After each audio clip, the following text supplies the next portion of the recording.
Good afternoon, everybody, and welcome to our Mastermind. Today, our topic is digital health in general practice.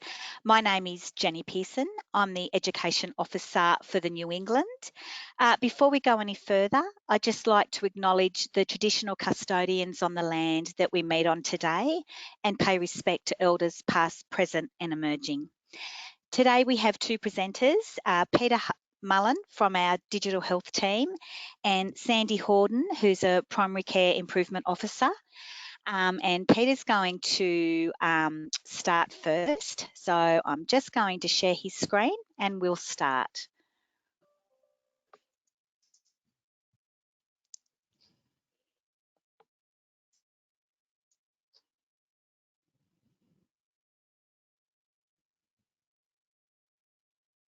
Can you see that, Jen? Yes, I can. Excellent. Good afternoon, everybody. As Jen said, my name is Peter Mullen. I'm a digital health officer with the Primary Health Network. What my aim is this afternoon is really just to take you through some basics for digital health. I'm not really hoping to or aiming to download a lot of information to you. It's really just to give you sort of a checklist and start you thinking about some of the basics that you need to be across in practice to start you off or continue on digital health journey.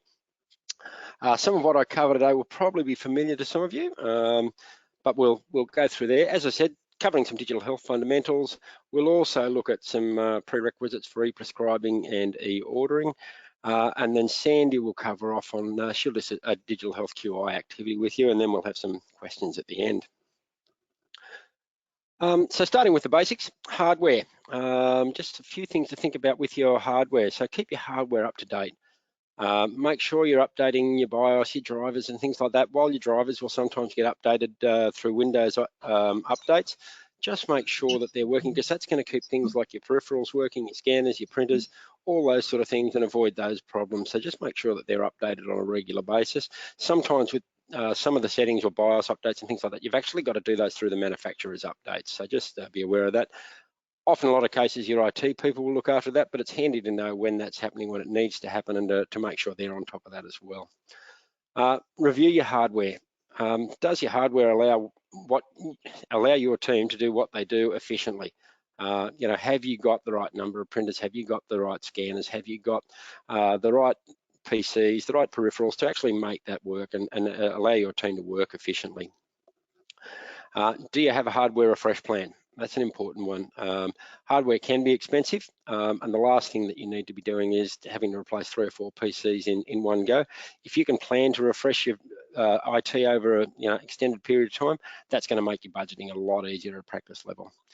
And the final one in hardware is keep your hardware clean. The amount of times I've seen in practices where there's 3 inches of dust across a PC, or all the vents or the fan inside is covered in dust, they work hard enough without having to actually work covered in dust, so keep them clean. Software. Keep your software up to date and running on the latest version. That's really important, because with software, when it gets pushed through with your operating software, like your Windows software, your Mac software, it'll update with the latest virus protections. Any patches for any known difficulties or anything like that will come through. The other thing is the same with your PMS, with your practice management software. You're going to get the latest updates, you're going to get the latest technology, and again, patches to fix up some of those bugs. So make sure they're running. Don't delay them. I know a lot of practices delay them to see if there are known bugs and they can work around them, hopefully, or hoping a patch comes out. I understand that, but don't unduly delay them, because you will miss out on those software upgrades and also enhancements to the product. With your Windows update, make sure that they're actually running. So make sure you've got either a group policy that rolls out that says that, so your individual users don't have to do the updates, or at least make sure they're happening, and also make sure the users don't snooze those updates, because I have seen cases where doctors are halfway through a consult and the computer gets sick of being pushed off or snoozed on the update, and will actually force the update right there and then. And if it's a big one, it can take half an hour to run or longer. So that tends to annoy doctors when that happens. The other thing is, when you're running your updates to best practice or medical director, run the database update tool after each PMS upgrade. So if you're shifting, from version to version, run that database update tool. What that does is it aligns all the tables in the background that sit in your database. It will also help keep your database size under control and may delay, moving from the paid SQL database, a free SQL database to a paid SQL database, depending on the size of your database. But that will help keep your database size to a minimum. Proto and HPOS, and I can hear the groans from here. Make sure with your Proto and HPOS setup that you've got the right people in the right role. So your RO is obviously fairly straightforward, but make sure you've got the right people as an OMO and that they have the right delegations in place to ensure your business continuity. The last thing you want to do is, have someone on leave and you can't do a PIP payment or a WIP payment confirmation statement, can't do your CTG registrations or put in teaching payments and then you miss for a quarter or something like that. So make sure those delegations are in place or that the OMO can do that. And also, make sure that the right people can revoke or reissue or download a certificate. If you have an IT crash and somebody's on leave, you want to be able to actually access that and also get the password. National site certificates, again, falling off the back of your HPOS. Your NASH underpins a lot of digital health initiatives, so things like your My Health Record, your Centre referrals roll off the back of that, and EPrescribing. So make sure you've got access to your NASH certificate and your site certificate. And of course, they're all downloaded now through HPOS. After downloading the certificate, what happens when you download the file? It actually just gets called site, is the name of the file that downloads. So rename that. Call it something like NASH certificate 180521 or something like that. So it's dated. You know what date that one was issued in case you've got more than one sitting on a file on your computer. The other thing is store it somewhere that it's accessible. Put it on a thumb drive, store it somewhere safe, so that you've got access to that in the event of an IT failure. Because the last thing you need to be doing is trying to not be able to find your NASH certificate when you're rebuilding your setup. Just also be aware there's some changes happening with NASH certificates. They're changing from what we call a SHA-1 certificate through to a SHA-2 certificate. That's just technical talk. SHA is a secure hash algorithm. The change is primarily just because of the increased security sitting behind a SHA-2 certificate and the complexity of actually breaking that. So it's just an increase in security that's coming through from Services Australia, and that'll transition between now and March.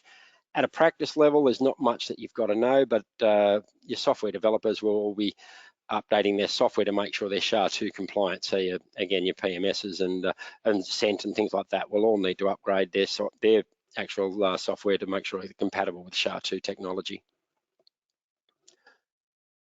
Data security, big one. Data security is vitally important at the moment, and going into the future, and it always has been, obviously. But more and more we're seeing attacks on health organisations through phishing scams, through hacking and things like that.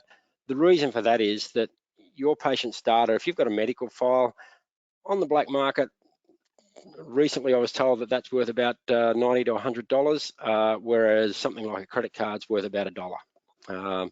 The logic being you can do a lot more. You can get a lot of credit cards if you've got full patient data with date of birth, address, etc., than if you've just got a credit card number. So make sure your data security, that your security software is fit for purpose. Don't just go with the basics. Get something.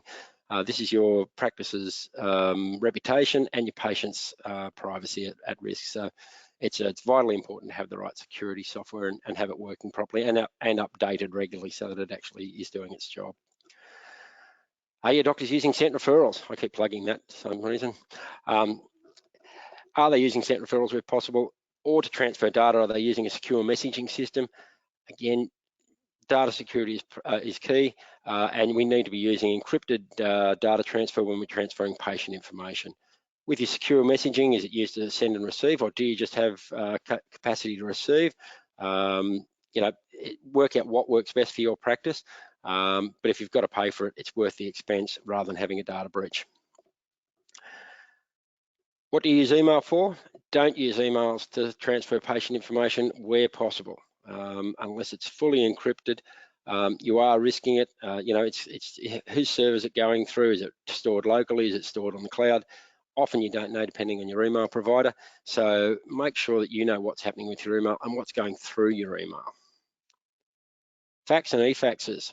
Is your fax secure? If you're using a hard copy fax, it's encrypted to some degree, but of course is it going to the right endpoint? You've only got to transpose the number and all of a sudden it's in a different endpoint. And we've seen the examples come out of that over the last couple of years where, a bloke working from home in Melbourne was receiving regular faxes from a doctor's surgery. His wife had picked the fax up and handed it to him, so here's another referral for you. He worked in some other industry. He was not a medical person. So make sure that your faxes, you've got the right numbers. If you're using an eFax system, just check and make sure that some of them use email as the method to transmit the fax. So it'll actually send a fax, but it comes in and out of your system, so from the scanner, say for example, and then when you receive a fax, it'll go through your email account. You might have, it might be fax@practicename.com.au. Make sure that if that's bouncing up to say an Office 365 environment, all of your faxes are actually being stored as emails in the cloud. So make sure you know what's happening with that and that your faxes are actually secure. Remote access is another big one. If you've got people remoting into your server, where are they remoting in from? Because your server is only as secure as where they're remoting from. So if you've got staff accessing and they haven't got up-to-date security software on their hardware, on their PCs, then you're compromising potentially your own security.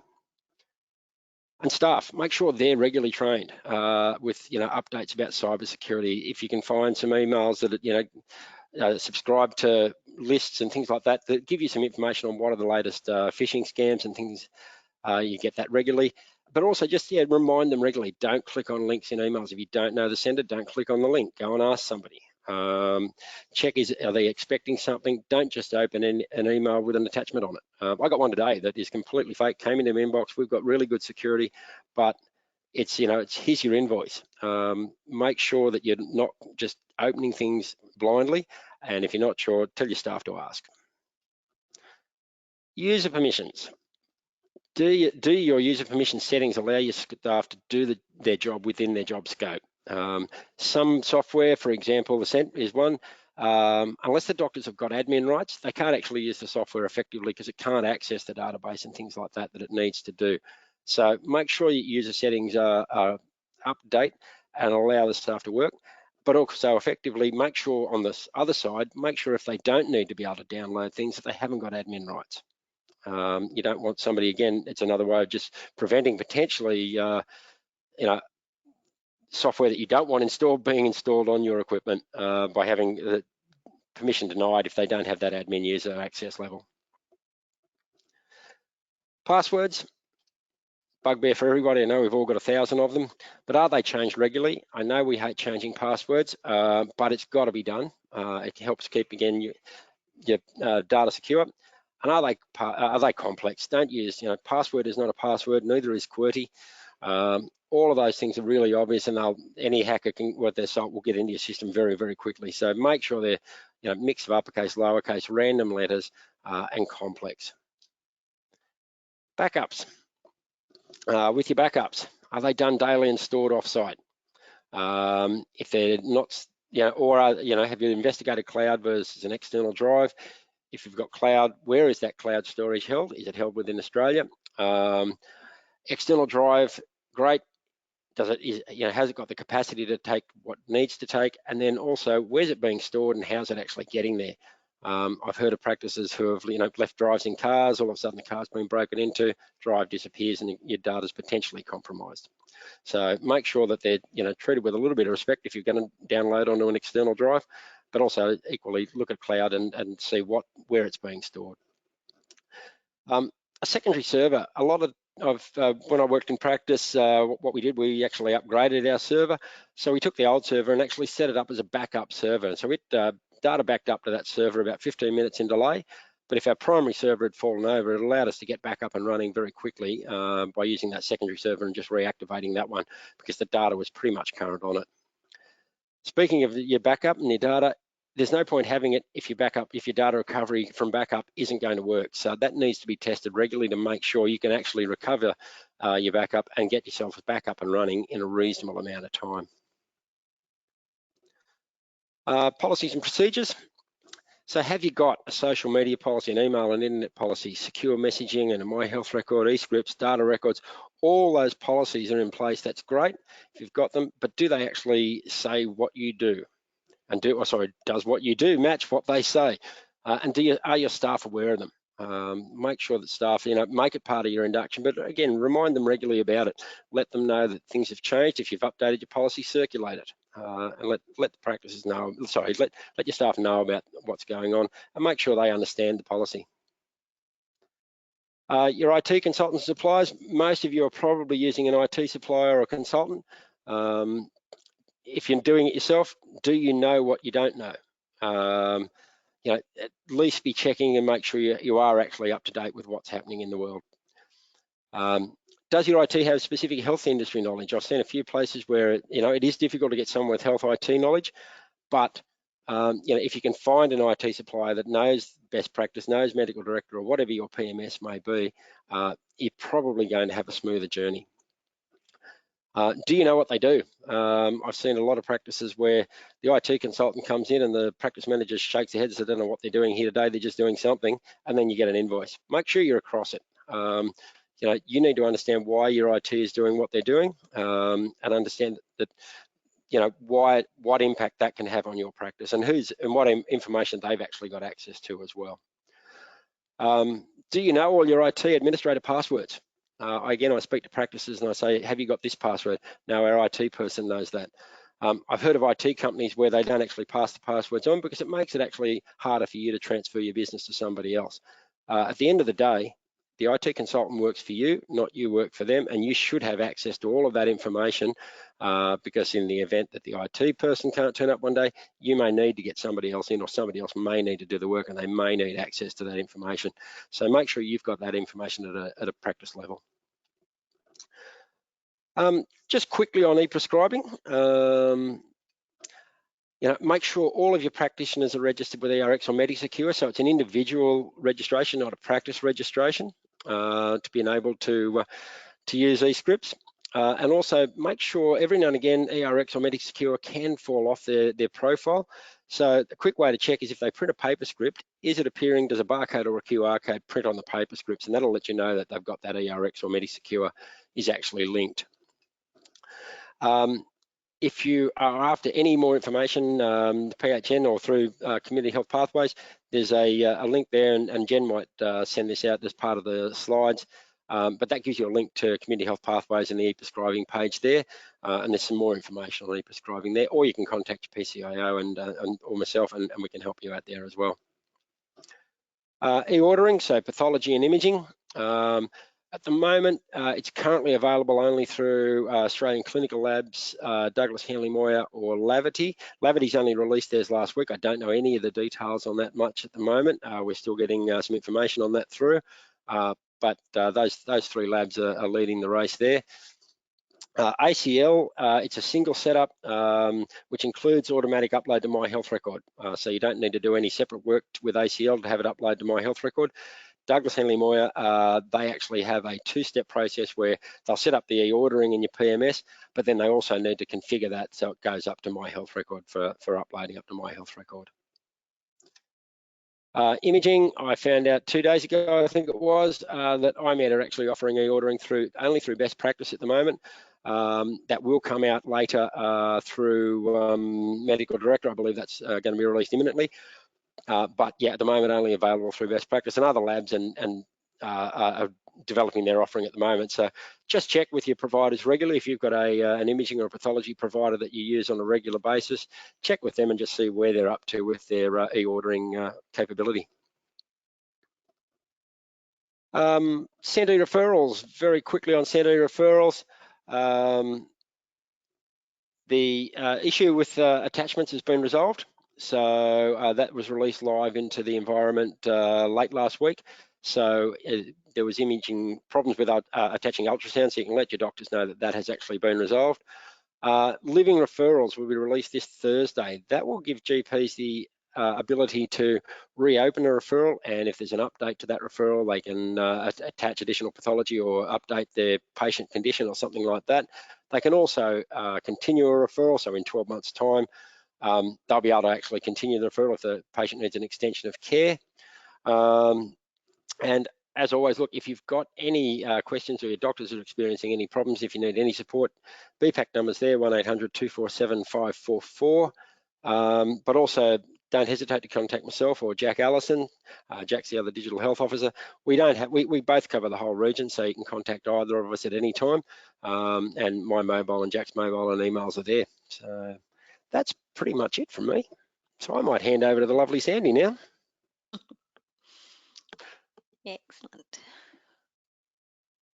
I'll just put my screen up for everyone.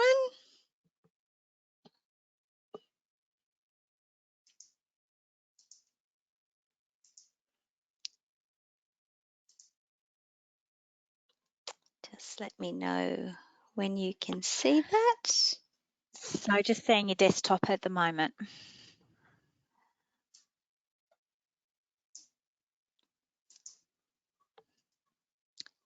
Yep, got that. Excellent. Okay, Perfect. all right. So what we thought we'd do is just give you an idea for a quality improvement activity for e-prescribing. So I'm hoping that you've all heard of the Plan, Do, Study, Act, most commonly referred to as the PDSA. So part of that, the plan being the beginning part, is what actually are we trying to accomplish? So in this particular example, we want to actually increase the number of electronic prescriptions prescribed for patients by, and it's really important you put your end date in there. Most of our practices will go in line with the QI PIP payment, but if you're doing a QI activity, you can put any end date in there, be it 2 weeks or a month or 6 months, depending on what it is you actually want to trial. The other part of the plan is making sure that you've got a measurable objective in there. So for this one, we've put 10 e-scripts successfully prescribed and dispensed by the same end date.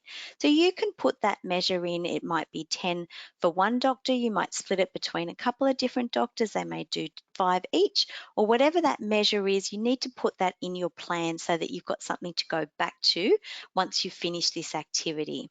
So for e-prescribing, to be able to do that, we need to make sure that we've got the date of birth confirmed for patients, we've got their IHI number validated, and we've got a mobile smartphone and/or an email address recorded in your clinical software system. I'm also assuming that you've got your current software systems all up to date, as Peter's just spoken about, and you've got that already. But if you didn't, then you might need to put those in your plan as well. The other thing with the dispensing part of e-prescriptions is that you need to talk to your local pharmacies and make sure they're able to actually dispense the medication. So we get asked all the time for a list of pharmacies that are able to actually provide the e-prescribing, but we don't have that to give to you. So we do ask you guys to talk to your local pharmacies and work that out with them directly. So that's your plan, and your planning comes across into your doing part of the quality improvement. So you need to actually involve your whole team. You need to go through, get them to help provide some suggestions and thoughts on how you're going to do the activity, what it looks like for them for each different role in your practice. And once you've got that worked out, then you put it into a project plan, and that is the PDSA template. Now, we've done a PDSA template for you for e-prescribing, and that's available with our slides, but we can also send you through a blank one for any other quality improvement activity you want to do as well. So when you're doing your doing, you want to go through and work out who's going to be doing what those activities are. So for the receptionist, it might be about them actually talking to the patients as they come in, recording those, you know, their date of birth, their mobile phone numbers and emails. For GPs, it might be providing a bit of training for them on what they need to do, what it actually means for their patients, what button to click onto, and the practice manager obviously oversee all of those sorts of things. So when you're doing your doing part, you've got to put down all of those little activities, make sure your system IT is all up to date, and make sure that you've obviously putting the pharmacy back in there, because what you plan for, you've got to then put into your actions to actually actually do. There might be some other costs involved with that as well. You might be putting posters up in the practice to say that you guys are actually doing e-prescribing now. So you've got to think of each of those individual steps that are relevant to your practice and to that activity. So now we go to the study and we get some awesome practices that go, yep, we've got that template now. We'll fill in the plan, we'll fill in the doing, we'll fill in the studying and the act. The studying part of it is actually waiting until you finish that end date that you put in at the beginning and then looking at how you actually went. So you want to then be able to measure how you went from the beginning, what were you doing, hopefully, or maybe you haven't done any e-prescriptions previously. And now we want to see, did the activity actually work? Did you meet your target of 10 prescriptions? Did you exceed it or did you go nowhere near it? So we want to start breaking it down. In the study part, we actually want to work out what worked and what we found challenging or why we found something challenging. So that might be the system, did it work for all of your GPs or did it only work for one or two of them? And what does that mean? Is that an IT issue? Is it training? Is it that the GP doesn't actually feel comfortable doing it? Is it that the reception staff aren't actually collecting that information at the beginning? We also want to measure things. In this particular example with e-prescribing, we can't use our PenCat data, so we want to look at other measures as well. So we want to look outside just data. How did the patients feel? Are the patients happy to actually have received an e-prescription? Is it something that they're going to come back to your practice because you offer it? Also, did they realise that that medication now goes up into the My Health record? And are they finding that a benefit? So it's really good in part of the studying is to actually ask for feedback from all different parties, whether it's from your staff, whether it's from your patients, or whether it's from your data. You need to collect all that information and then share it back with the whole team. Let everybody know what you did. And this part of it is something I really, really enjoy, when you can go back to everybody in a team meeting and say, do you know what? This receptionist did a brilliant job. They did so well. They went above and beyond. They collected data. Or this GP really excelled at this. You know, she's making it work as normal and she really got all the patients on board. Share those really wonderful success stories because that's what makes an activity. But also when you go, oh my God, this was a disaster. Everything went wrong. And we've all had those GPs that go, yep, I've tried it, doesn't work. I've done it, doesn't work. I'm not going to do it anymore. Why didn't it work? So let's use that as a real positive to be able to go, okay, was it just one simple thing that if we fixed, it would work brilliantly for you? You know, do we need to get that GP that did it really well to explain to that other GP what they can do to make it work better? So it's really important just to share the good. There is absolutely no bad, but share those people that really did a brilliant job with it. And once we've got all of those measures, we've worked out what we're going to do, we then go to the act part and we decide whether or not it worked fabulously and we're going to continue it as a normal work process, or we actually need to go back and figure out what we need to change so that we can make it better, more sustainable, or we can make it so it becomes a new practice for everybody that comes on. Each new doctor that starts, we've got a simplified method to be able to bring them along with e-prescriptions. So the acting part is just re-looking at it and seeing what we're going to do. So this is just my last little slide, just to give a bit of a summary for you. The plan, the who, when, the where, what are we going to do? The doing is taking your plan and putting it into activities, individual activities. Then we sit and wait. We stop, we let it all go through, we do our 3 months or whatever it is, our time frame. Then we study it. Then we analyse what we can do, what worked, what didn't, what's been the stars of it, what we need to work on, the challenges. And it should be bite-sized pieces for you so that it's not this massive activity that you just can't fix. It's too complicated. You put it into little chunks and then it's easier to fix. And then you work out whether you're going to do it, continue to do it, change it completely and look at something else.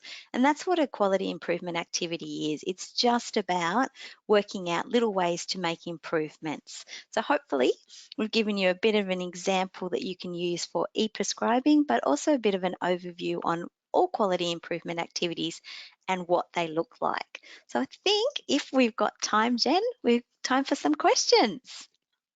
Yes, just quickly do a couple of questions that we've had come in.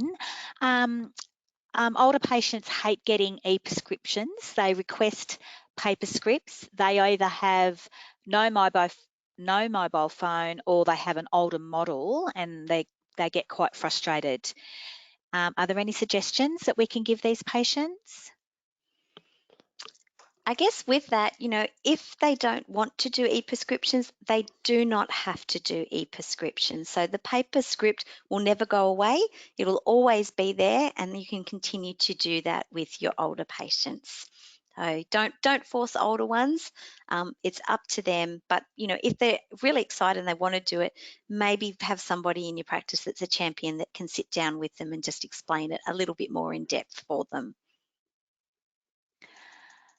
Okay, another one, I have patients who asked, could we have a phone referral to pathology or radiology, or could we have the prescription sent to the pharmacy without a surgery visit? Yeah, I'll do the first. Well, I'll do the second part of it, Peter. You can do the first one. No, they can't get the e-script sent directly to the pharmacy. At the moment, it's the same as that you've got to give the paper script to the patient or somebody in person. So they've got to take it. It gives them their record of it so that they've got it on their phone. There will be the token script, active script list available, which is a register where their e-scripts will go into later on. So they've got to own it. They've got to take it. So no, they can't get it direct to the pharmacy currently at the moment.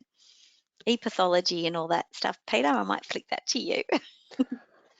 I suppose to answer the first part of the question, can they do it without doing a practice visit? Yes, that's possible. You can do telehealth and then issue the script as a token through to their mobile phone, and they can take that direct to the pharmacy. So that's possible to do. Was it also on e-ordering, Jen? So could they have a phone referral to pathology or radiology?